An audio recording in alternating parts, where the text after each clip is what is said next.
If it be long, then wait, for it is sure, and it will not be late. So one seed grows overnight. Another seed takes a month. Another seed takes a year. As in birth, a child comes to this world 9 months.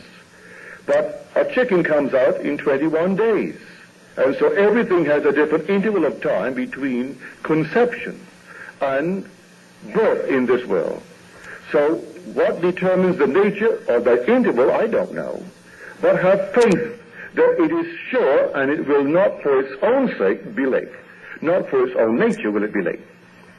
So if a child comes out in 9 months, it isn't late for a child.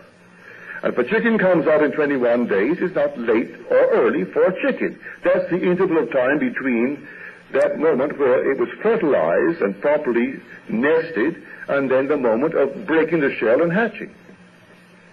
So here in our case, apply it.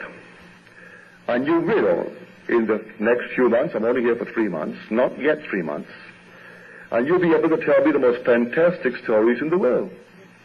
Because you couldn't start from anything more behind the 8 ball. You meet a conservative gentleman who would never, beyond, the wildest dream, go outside and exclaim something is really absolutely sensational. It's so against his nature. A thing is good. That's good enough. You're being well paid for it. You've got 2,500 and you've got 3,000 for a script. And every 3 weeks you're bringing one in because it's a half-hour show. It runs weekly. So every 3 weeks you're getting a check for 3,000. Now you're getting for 3,500. And yet the man, I'm quite sure, like all writers, he is not contracted to write only and only for that, if he has time outside of writing these scripts. There are other outlets for his talents as a writer. He's not confined to that. And therefore, the man who is not given to exploding, he made him explode and raised him gradually to great, just great, terrific, and then the final explosion. And he said in his letter, it's the warmest and the friendliest of relationships between us.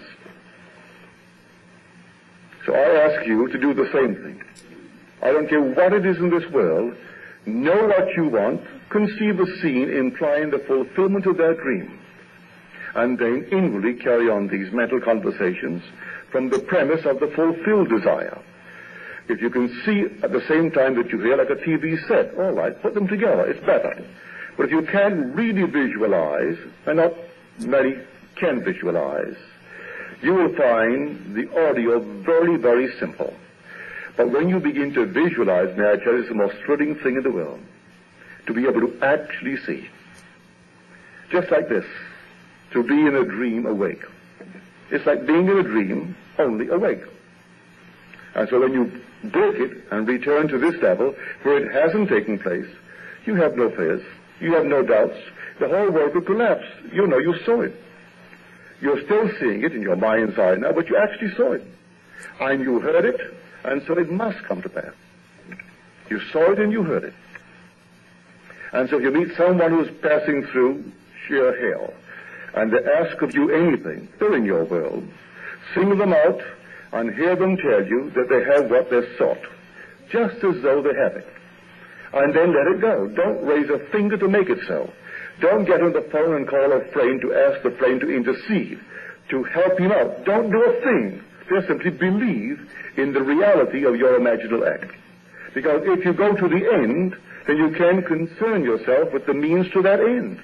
That would deny the end by any means that you would even entertain to aid the birth of it. Because you went beyond the pregnancy right into birth. And so you saw it and you heard it. Now leave it alone and let it work. And may I tell you, it will work. And then you will find God. And when you come to the final grand, I would say, the last stretch, the final stretch, when you're going home now, really going home, leaving behind you this world, this age altogether, they will come one after the other, the most fantastic mystical experiences, where everything said of Jesus Christ, you will experience. And you will know beyond all doubt who Jesus Christ really is. That he truly is supernaturally born, born out of the skull of a man, how he discovers the fatherhood of God, and how he ascends into heaven, and everything said of him happens to you. And so you know how true the story is, how altogether fantastically wonderful Scripture is when one experiences it. And so I ask you to join with me in testing this greatest of all mysteries. Put it to the test. Start with something simple. The average person who would have a destructive animal like the cat wouldn't consider that a simple problem. And yet in 48 hours it was resolved. But one point he made when the man told him, he used the words. He expressed himself when he said to me, terrific. He expressed it with the enthusiasm that matched my imagining. The world is only response, infinite response. It's an echo. And the whole vast world only echoes. And so, what echo in this case? When he said terrific, you can see what the writer's imaginal act was. He actually caught a mood that was really forceful. So when the word terrific came through, it wasn't simply, oh, I think it's terrific. He exploded with terrific to equal the imaginal state